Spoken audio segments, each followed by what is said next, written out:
Geriau gamtai pabūti. Čia sarks yra. Prašau praeiti, viskas trumpai praeinat ir nors praeiti, viskas, tada jau.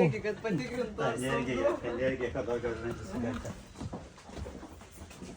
Jau iš tikrųjų perėjęs biškį tokia dar mažiau malonesnė aplinka. Čia daugiau ir su karu susijęta, su kovidinė tuo periodu. Va čia yra pora paveikslėlių su karo tematika. Va čia yra žvėries žiaunas, o apatinė dalis žiaunų yra grynai Kremliaus kiems. Galite įsivesti internete, pasižiūrėti Kremliaus kiemų visą tą schemą. Bokštelė, jis yra tik šitas, yra man papildomai pridėtas kaip susitikrinta įspūdį, o čia viršutinė dalis yra fantazijos. Čia Ukraina, Baltarusija, persmeigta ant danties. Ir ideologijos papildas. Varyčioji jėga. Degtinėlė, kuri įvardinta yra vodka. Įsivaizduokit, koks plastėms rusų tautos, kad vandenį įvardinti vodką.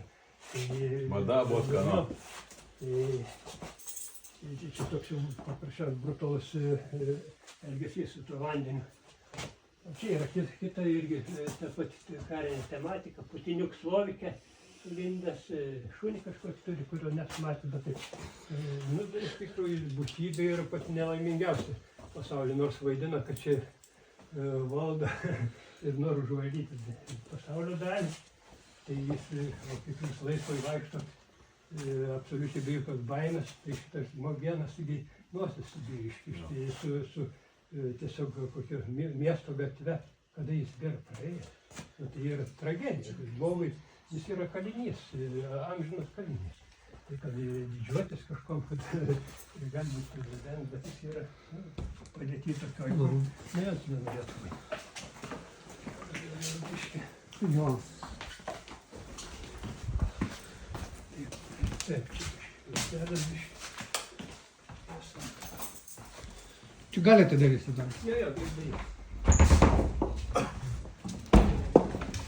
Va, čia irgi karinė tematika yra. Man atrodo, daugelis žinot, esat matę rusų ikonas, kokios yra gražios vaizduojamas pauksuotais kraštais. Ten va čia yra šiandieninės rusų ikonas, aš taip pabandžiau perteikti. Prigimdys dar kiek reikės, ne? Jo, iš tikrųjų, jų ta mąstysena, kad džiaugsmas, kad vaikai ten kovoja, miršta, žūna, va čia gal visą eiga yra. Pirmasis, sakykim, kūdikį maitina vos nekraujot miežtų pienu, mes, sakykim, į darželį.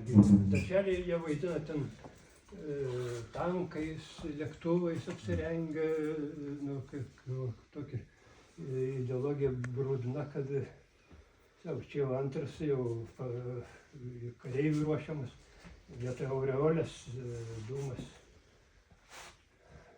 O čia jau yra vaiko kaip ir nebėra. Tik tai batas, apdovanojimas, gal ta piniginė kokia išmoka.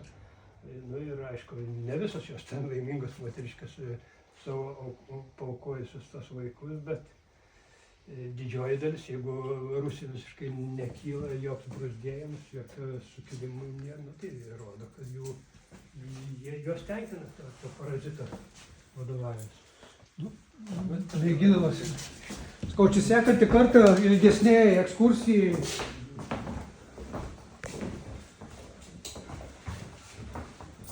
Čia su kovidiniu laikotarpiu yra kurt darbas. Net čia daugiau panalizavau tą temą, iš vis tokia užka, tai ten ir duramkiais, Maro kraštas šitam paveikslas, centriniai dalyšiai. Ką tik praėjusių metų kovidinė situacija su Medsesersu personažu, ten ateities gal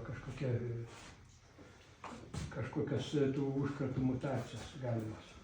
Na, čia taip ilgai nesismulkinu jų skubas. Ten yra su emigracijos tematika.